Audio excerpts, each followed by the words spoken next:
Cliff Bray here. I'm building this Panzer III Model L German World War II tank right now.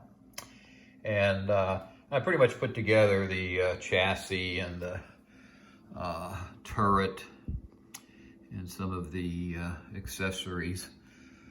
Wheels still need to be put on, and all of these other items right here, especially the various tools and jack and spare tracks, etc.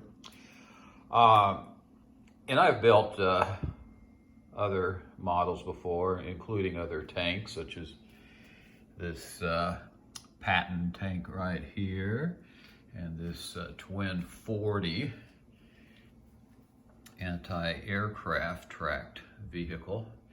But one thing I have never done is weathered these vehicles. I just paint them, and they kind of look like brand new right out of the factory, with no wear and tear or chipping or mud or dirt or streaks of oil or anything on them at all.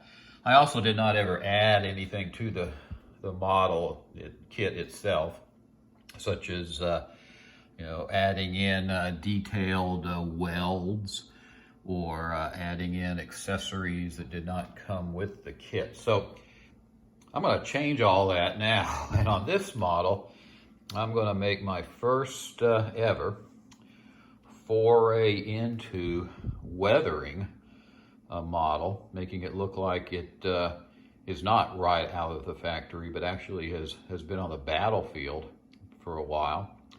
And there's a lot of stuff online, a lot of stuff on YouTube, a lot of very good model builders that can provide advice. And I'm going to be following a lot of their advice as I go through and make this first attempt to weather this particular model. Now that it is at this stage, the first thing I'm going to do is take these plastic styrene rods. These are about 15 thousandths of an inch in diameter. Very, very small. There's one right there. And what I learned was you can cut these the correct length and glue them onto seams that are on the model as it came in the kit, and using a technique of breaking down that styrene rod using plastic cement and an X-Acto knife, you can duplicate welds on a tank surface that usually the model companies do not include in their kits, because it's just very, very difficult to do that kind of detail. For the most part, none of these models show any welds whatsoever. But if you ever have had an opportunity to walk around one of the real tanks, you will see they are covered with welds. So to make it more realistic, some modelers put those welds on the seams of the model plastic to duplicate what it looks like in real life. So with that said, I am going to go ahead and get started applying these styrene rods in key places on this particular model, and I'll get back with you and show you how that first step worked out.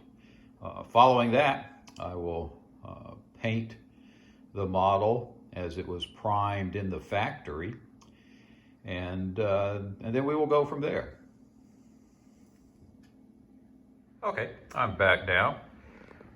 What I did was I took some lengths of this very thin styrene round rod and cut them into the proper length to place along some of the seams in the plastic of the plastic model here. You can see this one here. And I glued that in place. I did the same thing along this little piece of plastic that had been glued on to the upper part of the chassis. And right here you can see where when I was gluing it on, it was a little bit short, so I added another tiny little piece in there to fill in that gap. And you won't be able to see that when everything is done. It'll all be blended together. So you let those styrene rods there dry in place. This one here looks like it is a little bit crooked, but that won't matter when I come back to give it the weld effect. This one back here on the rear of the tank, I had already glued and let dry, and then came back with a razor knife, and I made cuts along that entire rod. Probably over 100 cuts. And you don't have to cut all the way through the rod, but you just need to put a little bit of a slice in there, a whole bunch of those slices. Then apply some more liquid glue onto the cut styrene rod, probably about maybe 3 layers of it, and then come back with the X-Acto knife and you'll see that the rod starts to turn into almost like a putty type material. And then just start working up and down the rod with that razor knife, and you will see that by kind of, again, cutting into the styrene rod and kind of pushing, against that cut a little bit, it starts to bunch up. And it gives the effect that you see here, which looks a lot like a weld. And it will look even better once you paint this whole area here kind of the same color, because then it really will look like a weld that was painted over. And it does add some realism to the tank, without any doubt. So that right there is my very first weld that I have applied to a tank model, or any model, in my entire life. So I think it came out pretty good, and it looks a lot like the ones that were demonstrated on YouTube. If you want to know how to do this, just go to YouTube and just search for plastic model welds, and there will be lots of videos. It'll give you different techniques, and you may want to follow the technique I just told you about, or you may want to select one of the other techniques that are there. But that is what I was trying to accomplish.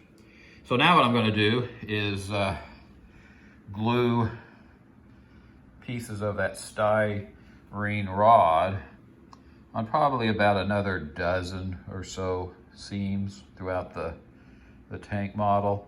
Again, you don't have to overdo it, and then I'll come back and I'll rough them up just as I did this one back here. And once I get done with that, I'll be back with you. Back now, I have completed putting the welds on the tank. I put them in about a dozen different locations along the front here, up here above the driver and gunner's positions. If you recall, this particular one here, when I glued the styrene rod on, I showed it to you. It was kind of drooping down right here, and you can see after I softened the styrene rod up with the liquid cement, I was able then to push it kind of back into place. I put welds all around the turret here, including this weld right here along the outside of the turret hatch.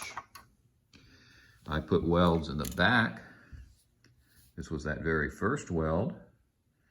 And I put them on both sides as well. I'm going to zoom in here and show you one of these welds kind of up close, and you'll be able to see the little cuts there in the styrene rod.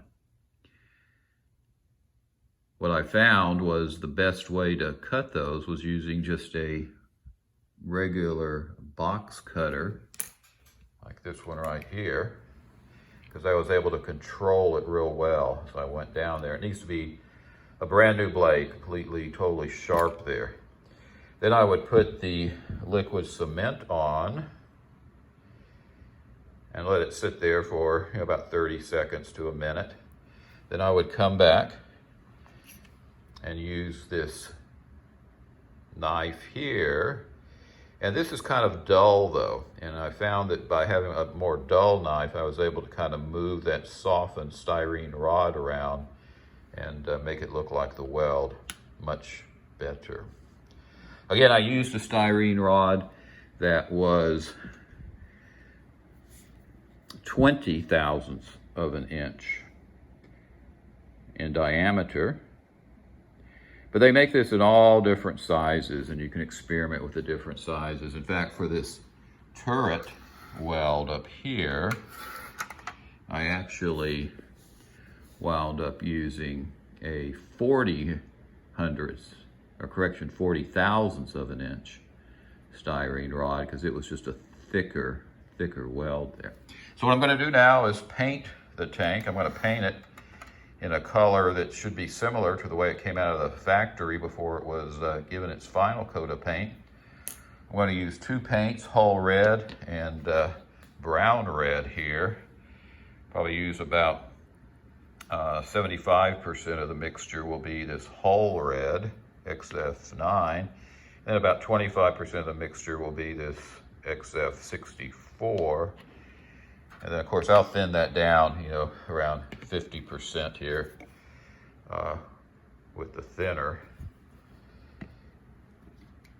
And the reason you want to put that reddish brown primer on there, which does duplicate the way the tank was actually produced, is when you come back to weather this tank and you're going to be, wearing down and rubbing down certain parts of it to make it look like it's worn, or chipping out certain parts, especially along those welds, you're going to want that red primer to come through, because that's what happened in real life. As the outside paint that was usually camouflage type paint would be chipped away as the tank was being used in the field, it would expose that reddish brown primer. So that's the reason that you want to make that step. So I'm going to go ahead and do that right now, and I'll be back with you. Here is the primed tank. This is what it looked like when it was at the factory after they had finished fabricating most of the tank, and before they had put on the road wheels and the tracks and all the accessories. And they just wanted to paint it to prevent it from rusting. And so they put this red primer on there before they were going to put on the finish paint, which usually was some type of a camouflage type color. You can see the welds that I had put on the tank a little bit better now. These had kind of stuck out before when they were the white styrene rod on there, but now they kind of just blend right in to the tank itself. They actually look like they are welding together parts of the tank. I'll come around to this side over here, and we'll take a look at these welds there. And these welds do not look perfect now, but they were not perfect in real life either, because the welders were not concerned with being real aesthetic. They were just putting together a vehicle that was getting ready to go into combat.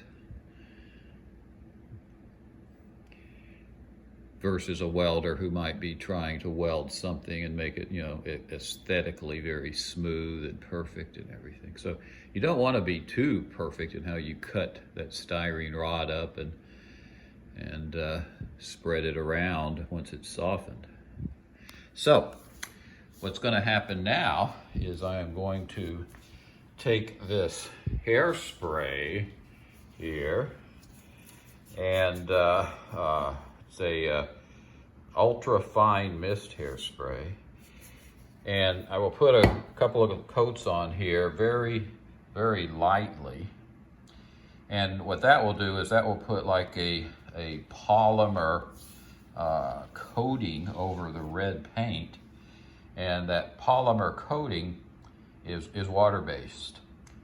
So after I apply the, in this case it's going to be kind of a tannish paint over this red paint, I can then come back and chip through or rub through that yellow tan paint and expose parts of the tank where this red primer will come back up. And because there is no hairspray underneath this red primer, it will stay in place as I chip away the paint that will be over above the red primer. The paint I'm going to use, which hopefully will kind of duplicate the way it came out of the factory, is a combination of a dark yellow paint here, XF60, and a little bit lighter yellow green paint, XF4, probably about 25% here of the yellowish type paint and 75% of the tannish paint, and that will be thinned down about 50% as well. So I'll apply that all over the tank, and then come back here and we'll talk some more before I start chipping and scraping parts of the tank surface.